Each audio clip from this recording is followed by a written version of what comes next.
Bueno, buenos días para todos y para todas. En primer lugar, por supuesto, agradecer a Ser Familia por Adopción por esta invitación. Para mí es un gusto, es un placer compartir con ustedes esta instancia, algo que para quienes trabajamos en la temática de adopción, particularmente desde, en mi caso, equipos técnicos, es un objetivo plasmado y un gusto también ver que las personas que son ya familia adoptiva o que quieren ser familia adoptiva se pueden unir, reunir y compartir. Esto hace que la temática toda crezca, que no sea solo una responsabilidad de las instituciones, sino que también ustedes, que son una parte importantísima de toda esta vivencia, también formen parte del crecimiento de la temática en nuestro país. Y desde ese lugar entonces es que las Lauras me pidieron que compartiera con ustedes una historia. Ellas me decían, bueno, alguna historia en donde se plasme esto donde se plasme esta palabra de resignificar. Por eso el título es Resignificando Historias. Bueno, yo habitualmente estoy acostumbrado a trabajar con la computadora acá, así que me van a ver viendo cada tanto, ¿sí? Espero que no les moleste, o me pongo así medio de costado para poder ir viendo algunas de las cosas que están puestas en las diapositivas. Pero yo quería empezar con esta frase que está puesta, porque la resignificación tiene mucho que ver con abrir la mente.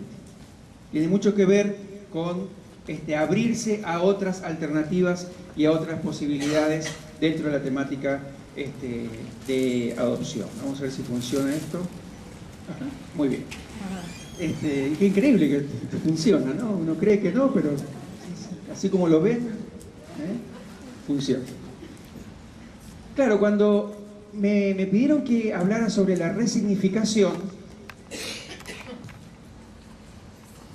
mi cabeza siempre se hace preguntas. Entonces yo dije, bueno, resignificar. ¿Qué es resignificar? Pero a ver, primero tendríamos que ponernos de acuerdo sobre qué es significar. No lo podemos dar tan por sentado. Entonces, bueno, vamos a la definición más simple. ¿Qué es significar? Y significar es darle significado a un signo, a un conjunto de signos o a un hecho, darle un significado. Ok, esa es la definición más etimológica. Pero después me encuentro con que hay un pensador, un filósofo que dice, a ver, este significado es de contenido mental, es decir, nuestra mente es la que asocia con determinados signos o con determinados hechos ese significado. Y como este contenido es mental, este contenido depende de cada persona. Nosotros creemos que tenemos acuerdos, pero los acuerdos vienen dados por una convención, digamos, más de tipo social. Ahora, el significado que nosotros le damos a cada uno de estos signos o cada uno de estos hechos parte de una subjetividad, parte de una construcción individual. Y después nosotros hacemos acuerdos, como para decir, esto es así o esto es así. Entonces, en ese sentido dije, bueno, a ver, veamos cómo es esto de los signos. Si yo les muestro esos signos, ¿para ustedes significan algo? ¿Qué significan?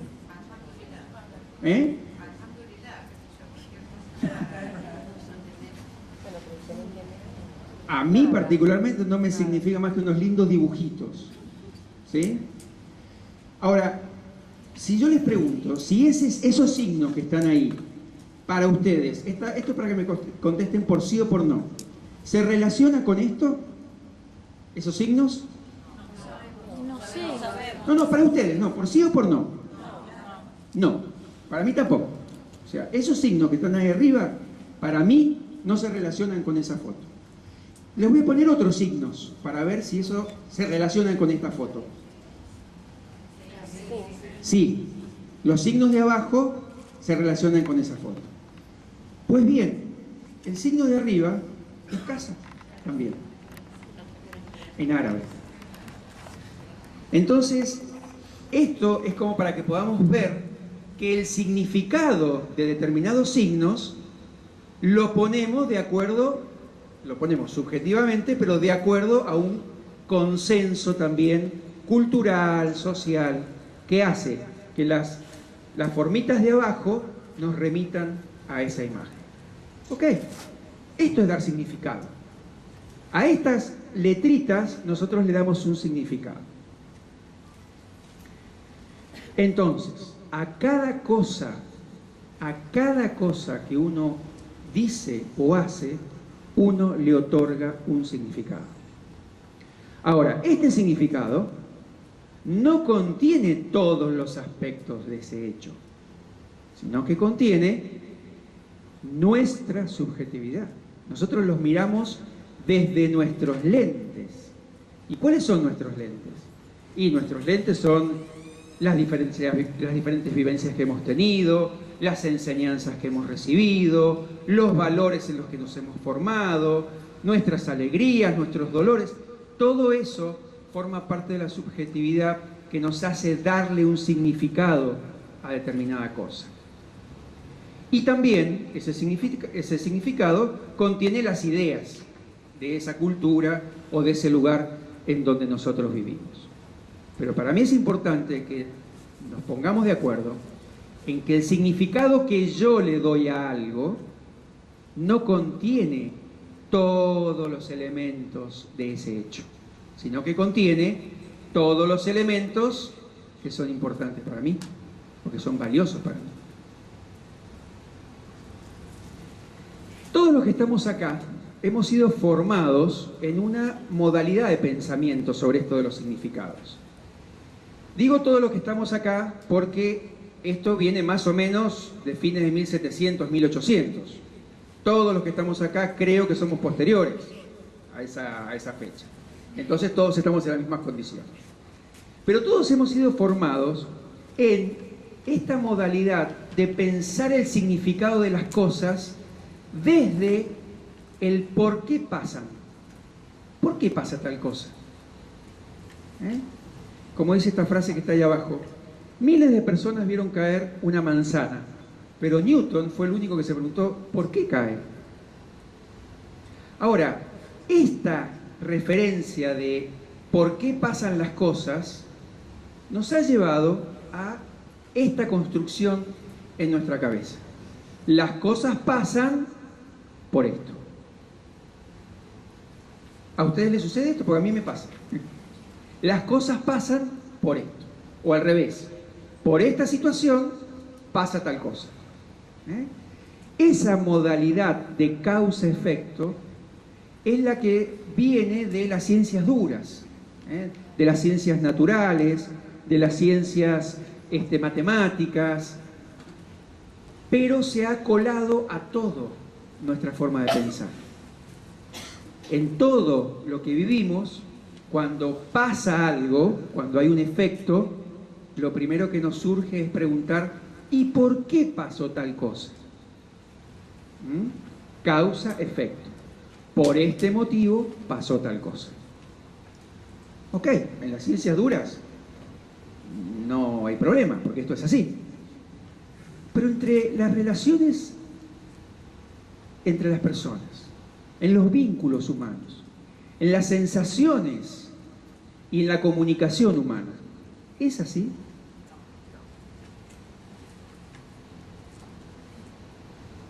Si yo les muestro esto, díganme, ¿qué es esto? Díganme tres cosas, a ver. Un señor pensando. Un señor pensando, preocupado, Le duele la cabeza. cansado, le duele la cabeza, triste. ¿Se dan cuenta? Lo que dispara los significados que se le da. ¿Y eso? ¿Qué es eso?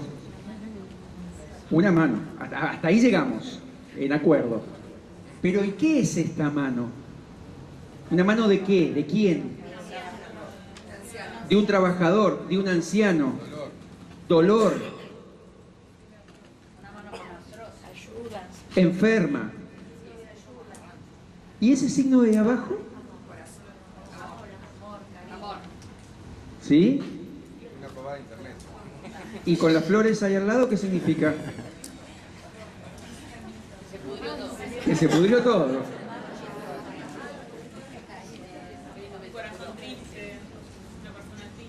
Corazón triste, algo que se rompió. ¿Sí? Y en realidad lo único que tenemos es una flor con una con un tallo roto, ¿no es cierto? Pero todo lo que dispara. ¿Y ahí quiénes son esas dos? Son las Laura, ¿no es cierto? Son hermanas, por ejemplo. Interesante lo que dije. Hermanas. ¿Qué están haciendo? Acusándose. O sea, ¿qué hacen los hermanos, básicamente? Pelearse, como saben de esto, ¿eh?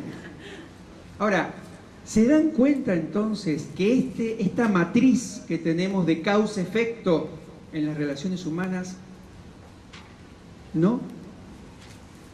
Porque de simples imágenes les hemos dado distintos significados. ¿Cuál es el verdadero, para ponerle alguna referencia? El de cada uno. Tantas verdades como sujetos. Recuerden todo lo que están diciendo para cuando piensen las situaciones con sus hijos. No en la teoría, sino cuando nos preguntamos ¿y por qué pasa esto? Nuestra cabeza lo que espera es encontrar la causa de tal cosa. El tema que estamos viendo que en las relaciones entre humanos no hay una causa. Por lo tanto, todo se complejiza un poco más. Ahora, como para cerrar esto, como para que identifiquemos la complejidad. En las ciencias duras, por una causa hay un efecto. En las relaciones humanas nos encontramos con una multiplicidad y aparte entrecruzamiento de causas que generan multiplicidad y entrecruzamiento de efectos. Por lo tanto, cuando nosotros vemos un hecho, no vamos a poder encontrar la causa, un hecho humano, no vamos a poder encontrar la causa con tanta claridad, con tanta simpleza de decir, hizo esto por esta razón. Ya nos vamos acercando a la cuestión de adopción. Todo esto es una introducción para justamente poder identificar de qué hablamos cuando hablamos de ponerle un significado a un hecho o a una conducta y por qué tenemos que resignificar.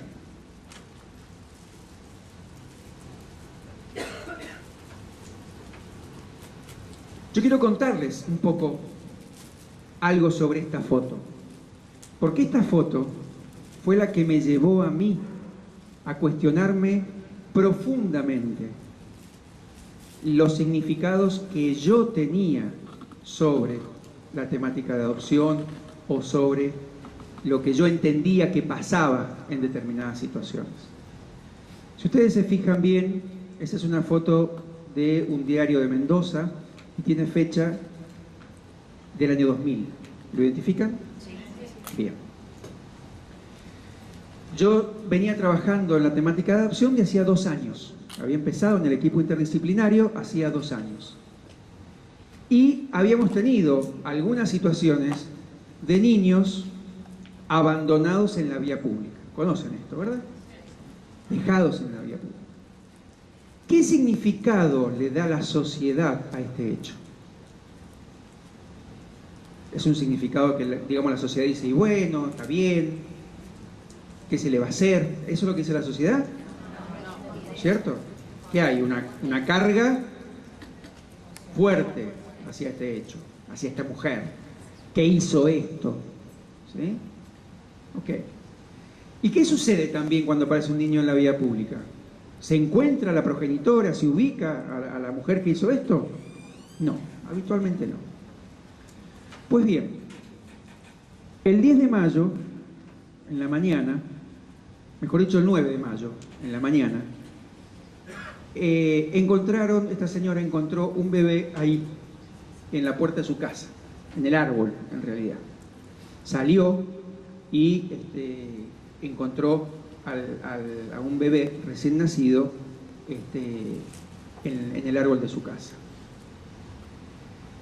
El 10 de mayo, mientras estaba saliendo esto en el diario, en el juzgado llegó un llamado telefónico diciendo que creían que había una mujer en tal barrio que había dado a luz una criatura y que la criatura no estaba ahí. Entonces, el juez en turno, la jueza en turno, me dice que yo vaya hasta esa casa. Era un barrio, digamos, de mucha carencia, y yo llego a la casa donde me iba a encontrar, prácticamente, porque los datos eran muy, muy concretos, es decir, me iba a encontrar con esta mujer. Me iba a encontrar con la mujer que había dejado a este bebé en el árbol. Yo iba con toda la carga encima. Cuando llego a esta prácticamente una habitación y golpeo, sale un niño de 12 años. Entonces le pregunto si ahí vivía tal persona, que habían dado los datos, me dijo que sí, me hace pasar. Y en medio de esta habitación, con piso de tierra, muy carenciada, había una mujer en una cama.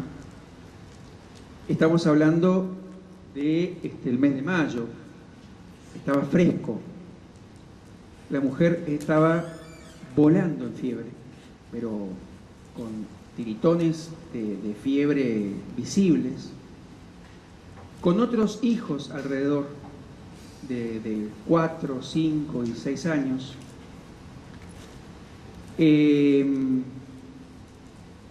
Y entonces cuando yo veo a esta mujer con los tiritones explícitos, digamos,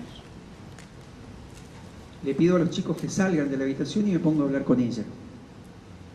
Y entonces ella me cuenta que la noche anterior, digamos al 9, ella había tenido un embarazo ocultado, sobre todo por su trabajo, para que no le echaran del trabajo. Entonces la noche anterior, al 9, la del 8, tuvo el parto en la letrina, digamos, porque no era un baño, sino en la letrina. Y que a partir de eso le dio una infección muy grande. Y entonces ella se sentía tan mal por la infección que tenía, por la situación y por la preocupación de perder el trabajo para alimentar a sus otros hijos, que le pidió a su hijo de 12 años, el que me había abierto a mí la puerta, que tomara al bebé, que lo arropara con las pocas sábanas que tenía, que lo llevara hasta una casa y que se quedara 2 árboles más hasta que viera que alguien se hacía cargo del bebé. Y eso es lo que hizo. Este chiquito que me abrió la puerta, en la mañana, en la madrugada, se fue con el bebé hasta una puerta, lo puso, lo arropó, lo puso en ese árbol y se quedó hasta que esta señora vio el bebé. Cuando esta señora levantó el bebé, el chico se fue y le dijo a su mamá que el bebé estaba bien. Esto a mí me dio vuelta. Hizo que todo mi significado, toda la carga que yo tenía, todo lo que yo creía que era, no era. A partir de ahí cambió mi cabeza en relación a la adopción. Y esta mujer, a la que desde ese lugar yo llamé al servicio de emergencia, vinieron y la llevaron al hospital y estaba al borde de la septicemia, estaba por morirse. Y finalmente pudo salvarse. Pero entonces esto a mí me generó un cambio, me dio una vuelta de campana respecto a lo que yo creo, a lo que yo pienso, a lo que me parece. Y entonces, bueno, vamos a avanzar un poco sobre esto de ver desde otro lugar, resignificar, no quedarnos solo con lo que aparece. Si yo puedo considerar que no todo es como yo creo, entonces significa que hay otras posibilidades. Y eso es resignificar. Pero para poder resignificar, yo tengo que salir de mis propias opiniones y considerar la existencia de otro distinto a mí, que piensa y siente distinto a mí.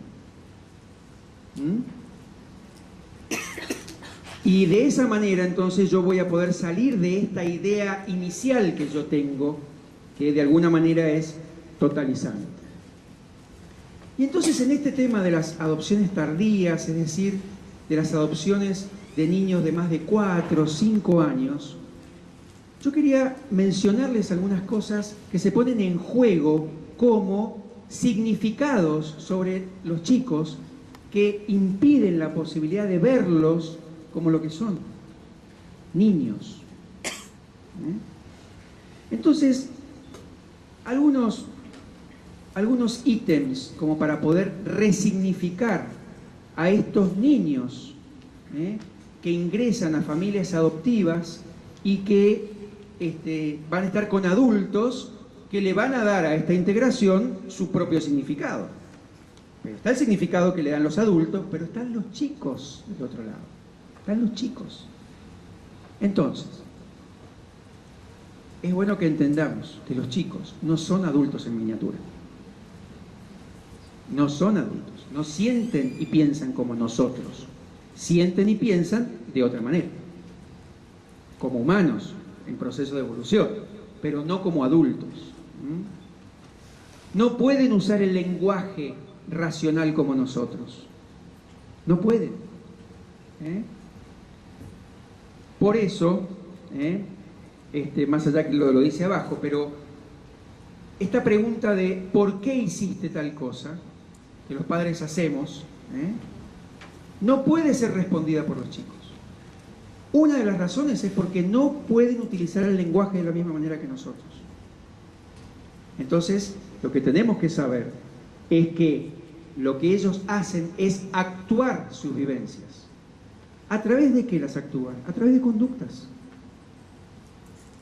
A través de conductas. Los chicos hacen cosas. Ahora, lo que hacen tiene un significado que no siempre es el mismo que nosotros tenemos y percibimos.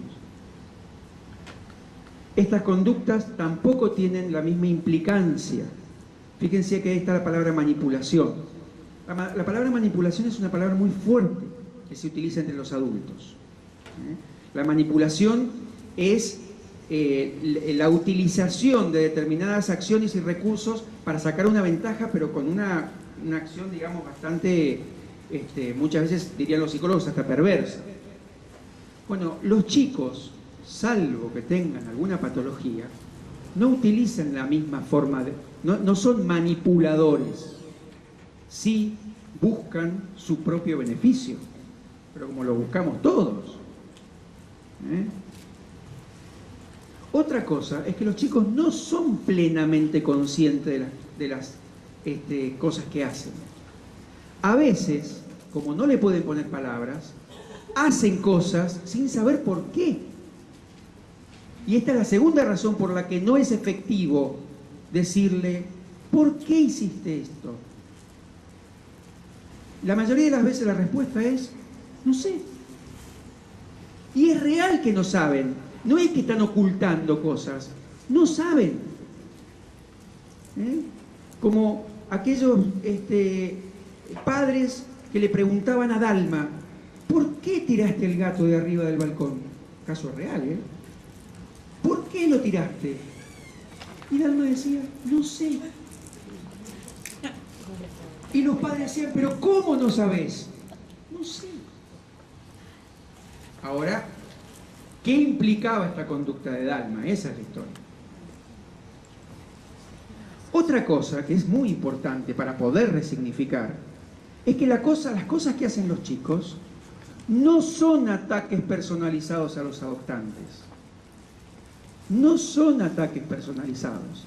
No es que los chicos se sientan en la habitación y dicen, a ver, ¿cómo le voy a joder la vida a esta gente?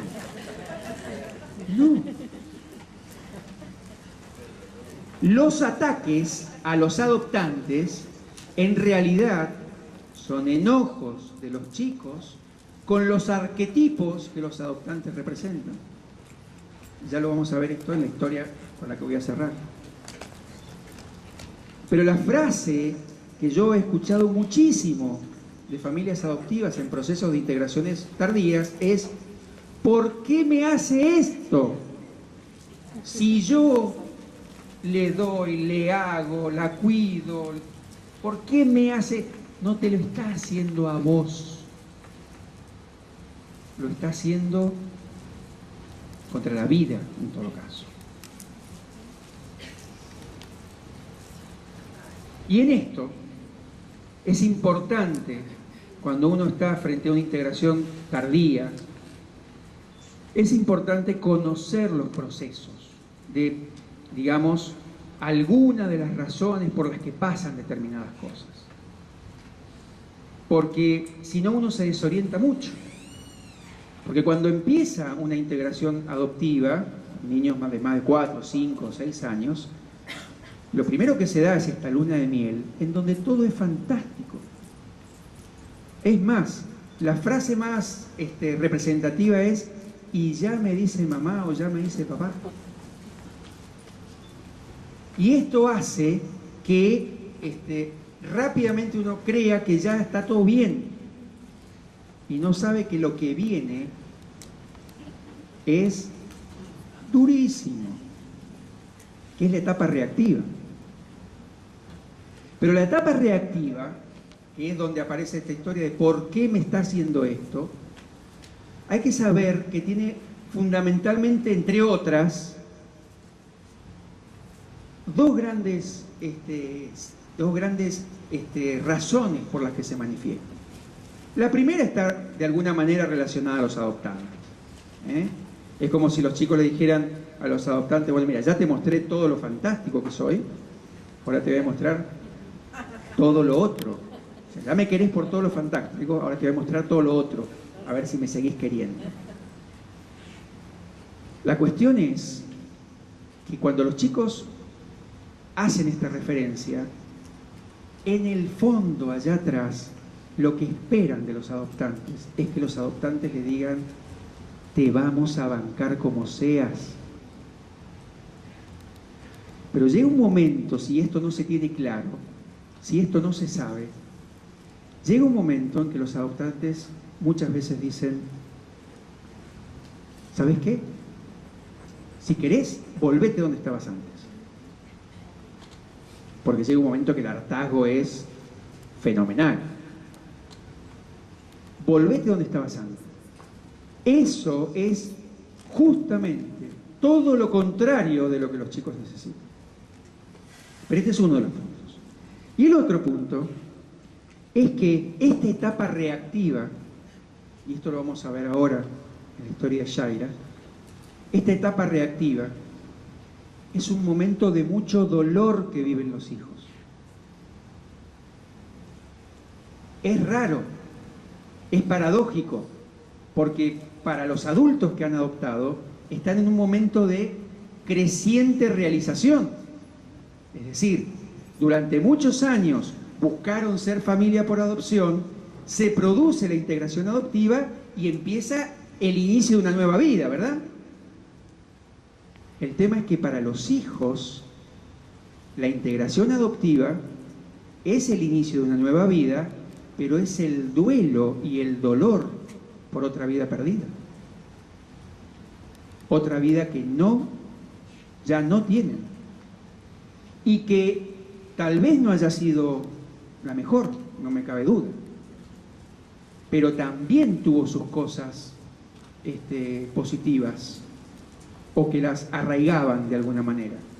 Por lo tanto, para los chicos es un proceso de duelo, de dolor, de saber que lo que alguna vez tuvieron no lo van a tener más.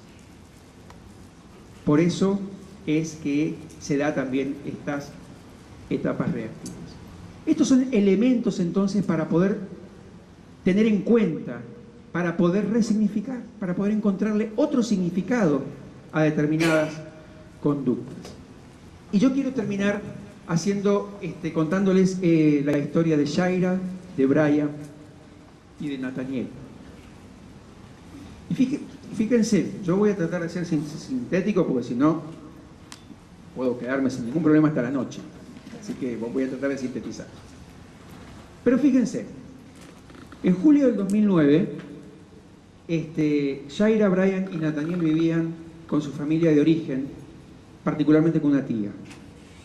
La progenitora se había ido y ellos se habían quedado con una tía, con la abuela y el abuelo. Se muere el abuelo y entonces quedan con la abuela y la tía y empieza un proceso de negligencia y de violencia que hace que Shaira, con 9 años, se vaya una noche, se vaya de la casa hasta una comisaría a pedir ayuda. Ella fue hasta una comisaría a decir que estaba teniendo situaciones de violencia y que no quería seguir viviendo eso. Obviamente se activa todo el aparato, digamos, servicio de protección. En ese momento todavía en Mendoza todos los servicios de protección todavía no estaban muy aceitados, entonces interviene el juzgado directamente. En agosto entonces los tres van a una institución de la Dirección de Niñez y Shaira decidió dejar de ir a la escuela. Ella decidió dejar de ir a la escuela, no quería ir más a la escuela. Ya que no saben qué pasó, dejó de ir a la escuela. Porque en estas instituciones, en macro instituciones, pasan este tipo de cosas. Brian, que es el hermano de 6 años, fue diagnosticado como una debilidad mental, ¿no? Ahí en esta institución. ¿Y qué es lo que manifestaba Shaira en relación a su vida anterior? Tenía una muy mala imagen vivencial de su madre, tenía una imagen mala de una tía, una imagen más o menos buena de la abuela y de otra tía, y una imagen muy idealizada con mucho afecto y mucho amor hacia el abuelo muerto. Pero de todas maneras no volvían con esta familia de origen. Cuando estaba en la institución, Shaira no dejaba que nadie hablara con ella, y menos que hablara sobre el tema de la posibilidad de una adopción, porque unas primas de ella, chiquitas, habían sido integradas en una familia adoptiva. Ella decidió que con la única persona que podía hablar era conmigo. Ella lo decidió. La única persona que podía hablar era conmigo. Entonces comenzamos un proceso de diálogo sobre esto. Un año después se hace la declaración de desamparo, se produce una primera vinculación con una pareja a la que a Shaira no le gustó. A Shaira no le gustó. Por lo tanto, la vinculación terminó fracasando, porque hizo todo lo necesario para que la vinculación fracase. Y hasta que aparecen Ricardo y Betty. ¿Sí? Pero lo que sucede acá es que en la vinculación con Ricardo y con Betty, Shaira tiene importantes problemas de vinculación con Betty. En marzo del 2011 empiezan a estar bien, en julio del 2011 Shaira empieza a ir a la escuela y rápidamente avanza, empezó a un grado atrasado, a mitad de año la pasaron porque empezó a ir bien en esta familia. En diciembre del 2011 Yaira termina cuarto grado con 9 y 10 en todas las materias.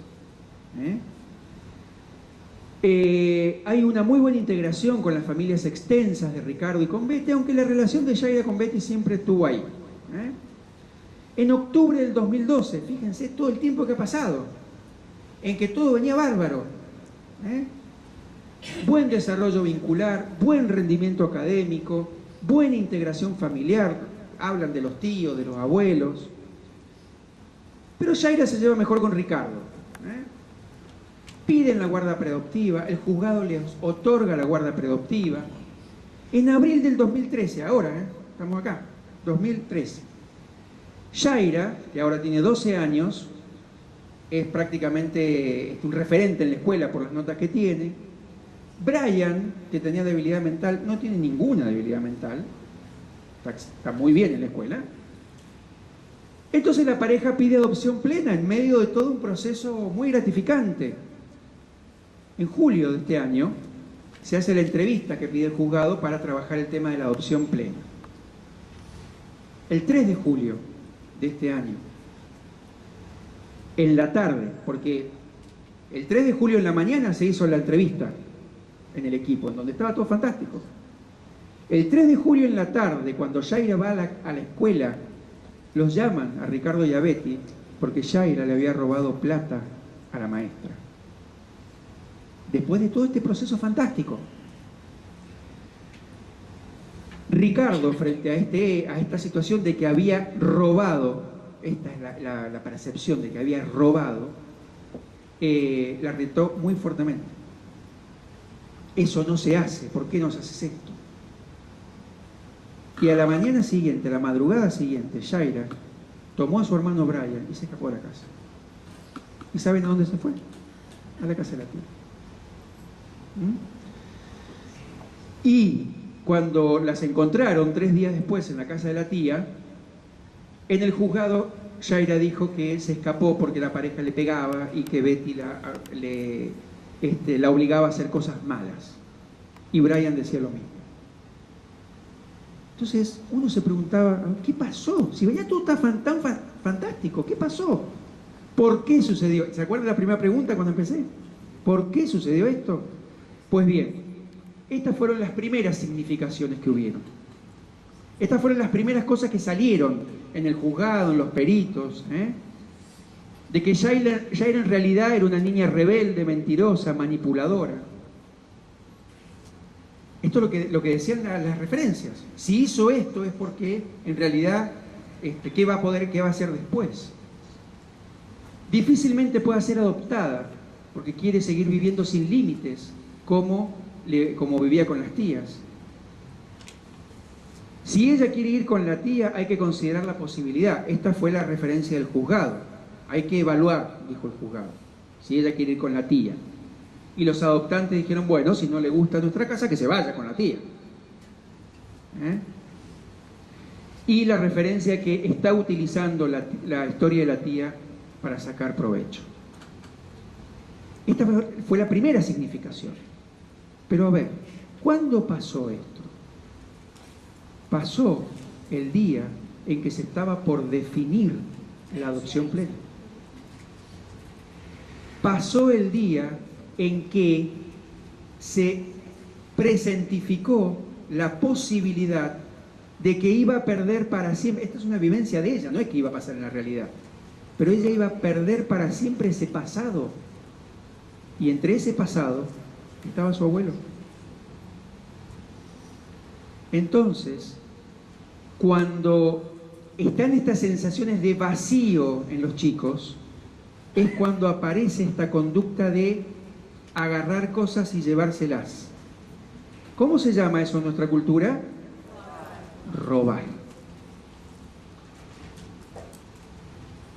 Pero no es eso. Es que frente a un vacío se toman cosas. Estas son cosas inconscientes, no lo podemos entender solamente así. Pero las conductas muestran otro tipo de vivencias que son necesarias resignificar. No quedarnos solo con nuestra primera significación o con lo que aparece delante de nuestros ojos. Las dificultades, los problemas, no son solo lo que parecen. Son otras cosas que necesitamos poder ver. Pero para poder ver esas otras cosas, lo que tenemos que hacer es ver al otro. Por eso la pregunta, más allá de que la paso por una cuestión de tiempo, la pregunta no era ¿por qué hizo esto?, sino ¿qué pasó en Yaira para que se manifestara esto? Y eso lo que hace es generar una multiplicidad de posibilidades, una multiplicidad de causas y a su vez una multiplicidad de efectos. Yo no voy a poder desarrollar esto de los 5 pasos del duelo, pero hace referencia a esto que les decía, la paradoja de que mientras Ricardo y Betty estaban felices porque iban camino a la adopción plena, después de 2 años y medio de una muy buena relación con Yaira y con los chicos, en Yaira se estaba manifestando otra vivencia que ni ella misma podía identificar y que solamente explotó a través de una conducta visible. Y solo cuando pudimos, digamos, desde el equipo nuestro, cuando pudimos instalar en el juzgado y en la familia adoptiva, pudimos instalar la idea de que había otras significaciones aparte de lo que se veía, es cuando la situación empezó a modificarse. Porque Yaira volvió con esta familia por disposición del juzgado. Volvió con la familia adoptiva, quiero decir, por disposición del juzgado. Pero a partir del momento que a Yaira se le explicó de que no iba a volver con la familia de origen, que no había ninguna posibilidad de que volviera con la familia de origen, y transitó este camino. Primero era una negación y una idealización con la familia de origen, después un enojo fuertísimo con Ricardo y con Betty, pero después, cuando se le mostró que más allá de su enojo se la quería y se la iba a seguir apoyando y conteniendo, entonces empezó un periodo de negociación. Un periodo de, bueno, evidentemente esta es mi casa. Y después un periodo de bajón, hasta que pudo finalmente aceptar que esta era su nueva realidad y que su nueva realidad no pulverizaba la anterior, sino que la incluía desde otro lugar. Hoy Yaira está con sus 2 hermanos, con Ricardo y con Betty, en un proceso, digamos, muy satisfactorio. ¿Pero por qué? Porque se pudo resignificar estas conductas y no quedarse solamente con lo visible. Y cierro con esto. Para poder resignificar, es decir, darle un nuevo significado a los hechos, tengo que reconocer, es decir, tengo que conocer de nuevo y no quedarme solo con lo que aparece.